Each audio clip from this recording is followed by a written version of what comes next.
ठीक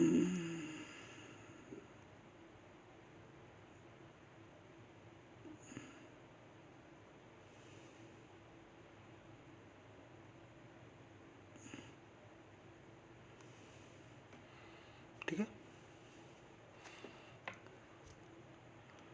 आपका ए और बी क्या है, पूर्णांक है, ये हमारा हो गया। तो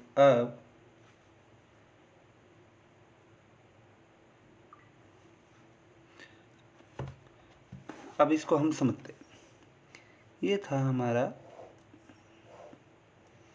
1 2 3, इसका नाम था n।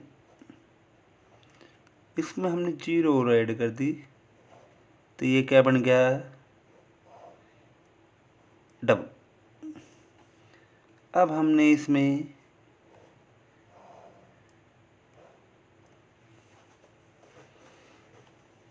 घटा 1 घटा 2 घटा 3 घटा 4 ये और डाल दी, मतलब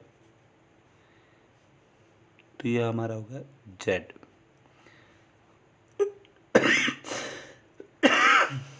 अब हम इसमें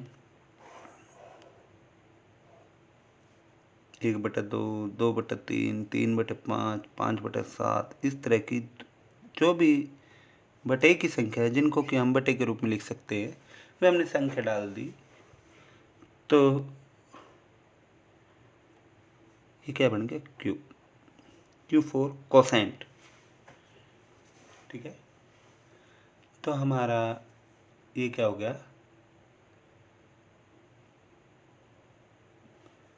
परमेय संख्याओं का संग्रह। इसको हम बोलेंगे परमेय संख्याओं का, परमेय संख्याओं का संग्रह।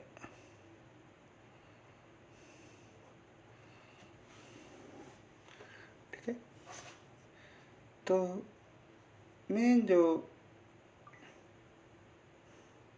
पहला जो उदाहरण है, क्या पहला उदाहरण है,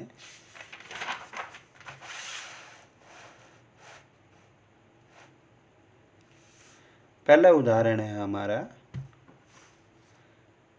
कि प्रत्येक पूर्ण संख्या एक प्राकृत संख्या होती है। कह रहे प्रत्येक उदाहरण एक सत्य असत्य बताना है, सत्य है या असत्य है। प्रत्येक पूर्ण संख्या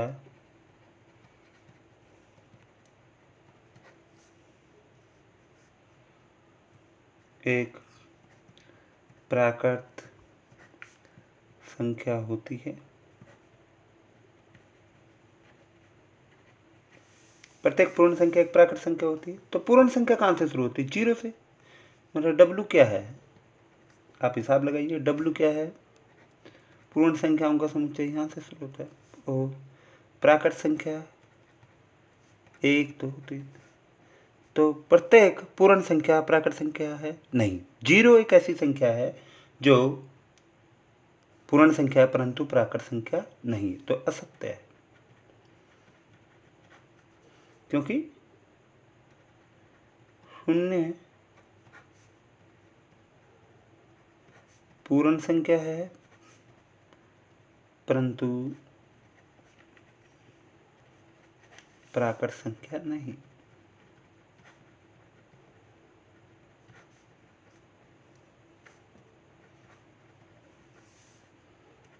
दूसरा, प्रत्येक पूर्णांक एक परमेय संख्या होता है। हाँ, प्रत्येक पूर्णांक एक परमेय संख्या होता है।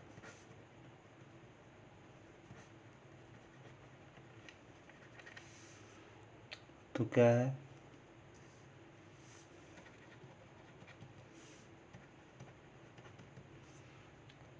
तो सत्य है, सत्य है, क्योंकि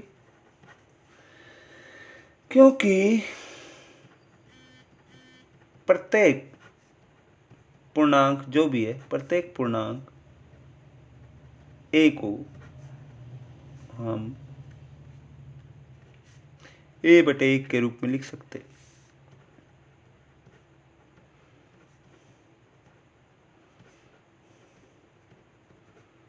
इसलिए यह परिमेय संख्या।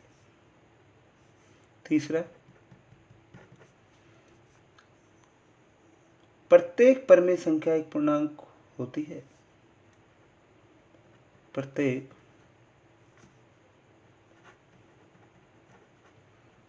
परिमेय संख्या एक पूर्णांक होती है।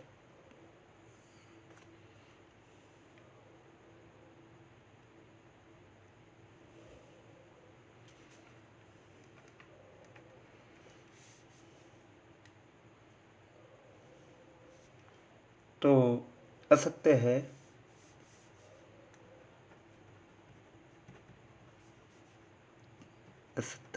क्योंकि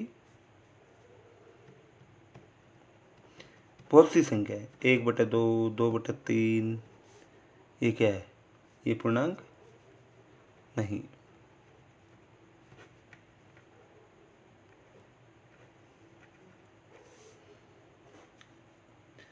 अब दूसरा उदाहरण, 1 और 2 के बीच में, 1 और 2 के बीच 5 परिमेय संख्या,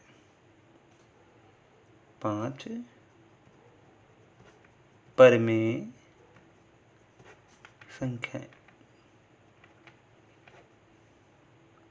लिखिए, ये ज्ञात कीजिए जो भी है। तो 1 और 2 को जोड़ लिया, 1 और 2 को जोड़ लिया। पहले हम इसको संख्या रेखा पर, एक तरीके से हम इसको ऐसे समझते, 1 और 2 कहने का मतलब 1 और 2 के बीच में कौन है, डेढ़, मतलब डेढ़ है। 1 और 2 को जोड़ा, 3 आया, 3 का आधा, डेढ़, 3/2। अब 1 और 3/2 के बीच में कौन है, 1 और डेढ़, ढाई, ढाई का आधा, सवा, यहाँ से ले लिया, 5/4 होगी। अच्छा, ये क्या, 1.5 और 2, ये 1.5 है और ये 2 है, 3.5, 3.5 का क्या, आधा, 3.5 का आधा कितना होगा, 3.5, इनको जोड़ो, 7/, इन दोनों को जोड़ो, 7/2, तो क्या होगा, 7/4। ठीक है। अब इनके के बीच में निकाल लिए, इनके बीच, इस तरह से आप ये 3 परिमेय संख्या निकाल दी और आप भी निकाल सकते।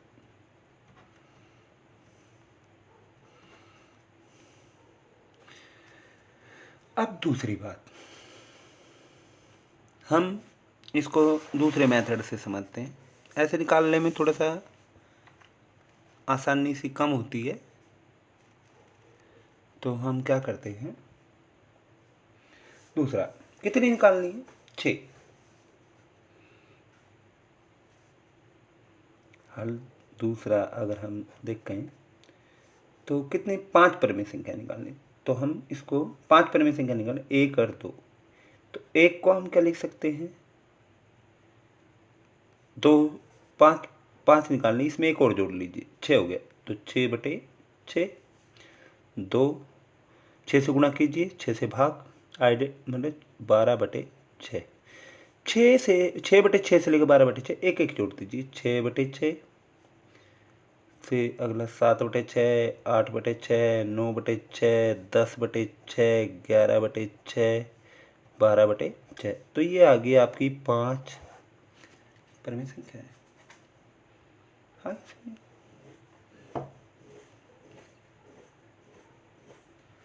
तो एक और कहने का मतलब क्या है, मतलब हम 5 ही निकाला, तो हमने 5 के लिए बोला था, तो हमने 5 ही निकाली है, परंतु क्या है कि नहीं, 2 परिमेय संख्याओं के बीच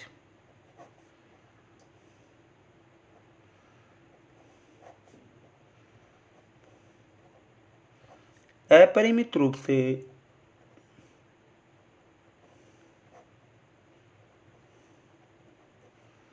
अनेक परमेय संख्याएं होती है।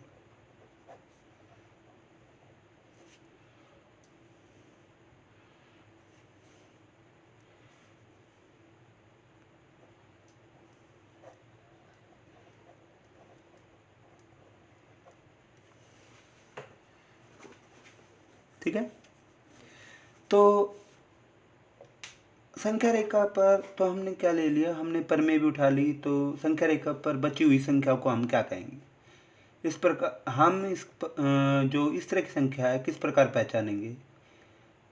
इन संख्याओं और परमेय संख्याओं के बीच हम किस तरह से डिफरेंस करेंगे? मतलब संख्या रेखा पर हमने परमेय संख्या भी निकाल ली, तो बाकी कौन सी बच गई? अपरिमेय संख्या। तो कहने का मतलब अपरिमेय संख्या और परमेय संख्याओं के बीच में हम कैसे बताएं? तो कहने का मतलब वो हम अगले टॉपिक में करेंगे।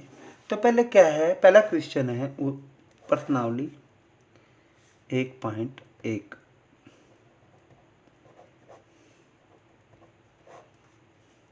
ये कह रहा है क्या शून्य परमेय संख्या है? तो शून्य को 0/1 या 0/2 या 0/3 के रूप में लिख सकते हैं।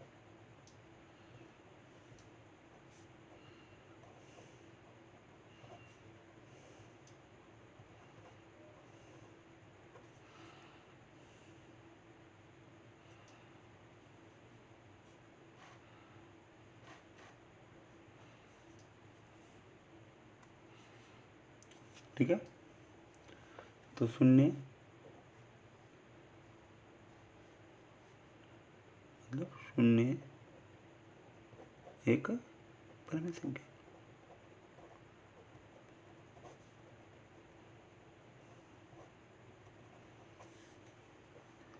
अब दूसरा क्वेश्चन, 3 और 4 के बीच में 6 बताइए। 3 और 4 के बीच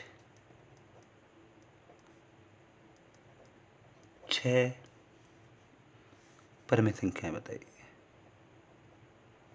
तो हम दूसरा ही मेथड लिखेंगे, परमेय संख्याएं बताइए, जो कि आपको आगे भी काम आएगा। वैसे तो कुछ भी लिख लीजिए। 3 और 4 के बीच में 3.01, 3.02, 3.04, हम कितनी ही लिख सकते हैं, 100 आ जाएंगी। ऐसे और ज़्यादा गौर करके देखेंगे तो और भी आ जाएंगे। तो हम समान रूप से मतलब डिस्ट्रीब्यूटेड, मतलब हम इसको क्या कहें कि समान दूरी पे स्थित है एक दूसरे से। तो 6 है, तो 6 में एक जोड़ दिए 7, तो 3 को हम क्या लिख सकते? 7 से गुणा कीजिए, 7 से भाग 21/7। और 4 क्या है? 4 गुणा 7/7 28/7। तो समान रूप से विकसित है। तो ये 21/7 और 28/7 के बीच में 22/7, 23/7, 24/7, 25/7, 26/7, 27/7, 6 परमेय संख्या होंगी। ये क्या होंगी? 6 परमेय संख्याएं होंगी, समान रूप से फैली हुई, संख्या रेखा पर समान रूप से फैली हुई। 3 और 4 के बीच में 6 परमेय संख्याएं। ठीक है, अब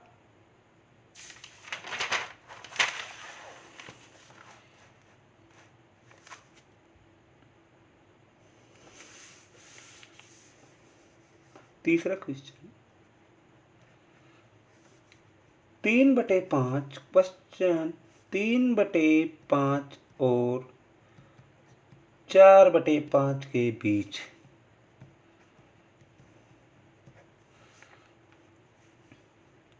कितनी थी?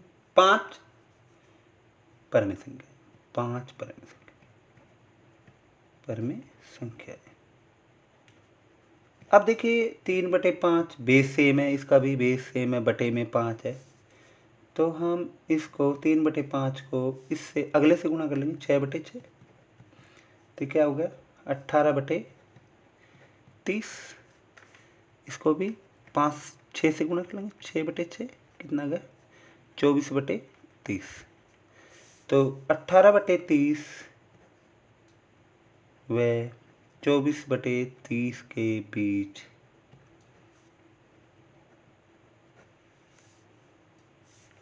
परमेय संख्याएं कौन कौन सी होंगी? आप आसानी से लिख सकते हैं। कौन सी? 19/30, 20/30, 21/30, 22/30, 23/30। आगे तो इस तरह से हम लिख सकते हैं। वैसे तो दुनिया भर की हैं, वैसे तो अपरिमित रूप से अनेक परमेय संख्याएं। अब चौथा क्वेश्चन देखिए। चौथा क्वेश्चन कह रहे नीचे दिए गए कथन सत्य हैं असत्य हैं, कारण सहित अपने उत्तर दीजिए। प्रत्येक प्राकृत संख्या एक पूर्णांक पूर्ण संख्या होती है। तो पहला, प्रत्येक प्राकृत संख्या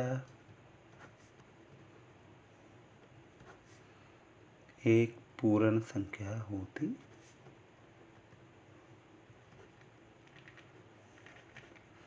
आप हम कैसे दिखाएंगे? प्रत्येक प्राकृत संख्या एक पूर्ण संख्या होती है। तो प्राकृत संख्याएं कहाँ से शुरू होती हैं? 1 से। और पूर्ण संख्याएं कहाँ से शुरू होती है? 0 से।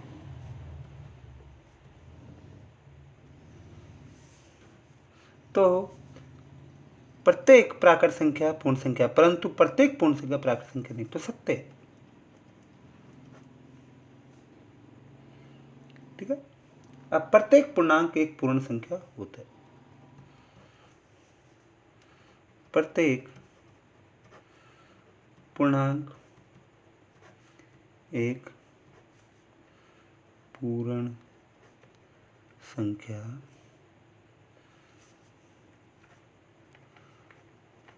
होती। तो फिर पहले पूर्णांक लिख लीजिए कौन है।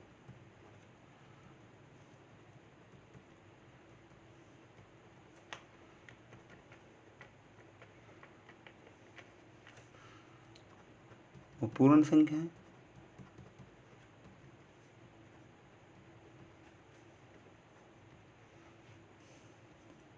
तो घटा 3 है, घटा 1, घटा 2, घटा 3 ये पूर्णांक है, परंतु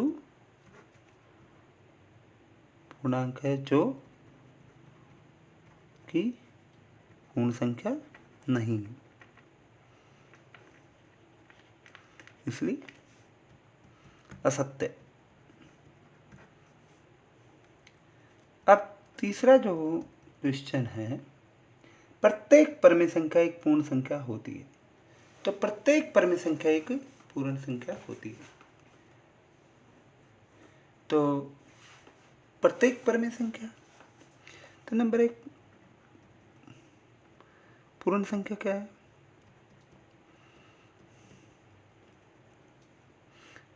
प्रत्येक परमेय संख्या क्या है? क्यू को हम जानते हैं, कोई भी।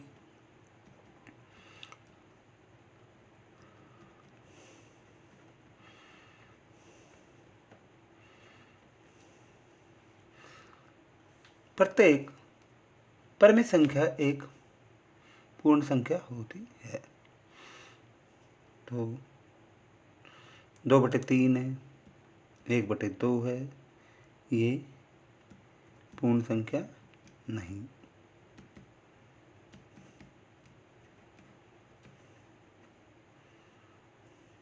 परंतु ये क्या है? परमेय संख्या है। तो इसलिए प्रत्येक परमेय संख्या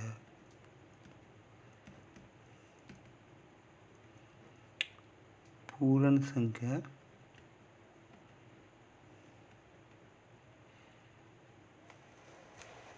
प्रत्येक पूर्ण संख्याएं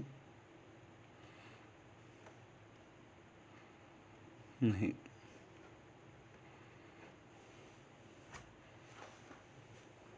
फिर बता देता हूँ, शायद आपको दिखाई ना पड़े।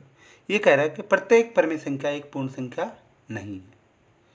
तो 1/2, 2/3, 3/4 जो भी है बटे की संख्या है वो परमी संख्या है, परंतु पूर्ण संख्या नहीं है।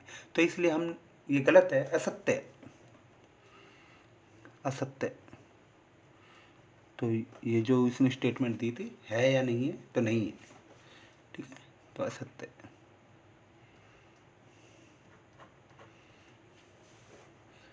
ठीक है, तो आप नोटबुक में नोट कर लीजिए और समझने की कोशिश कीजिए। तो लेक्चर वैसे काफ़ी लंबा हो गया। ठीक, थैंक यू।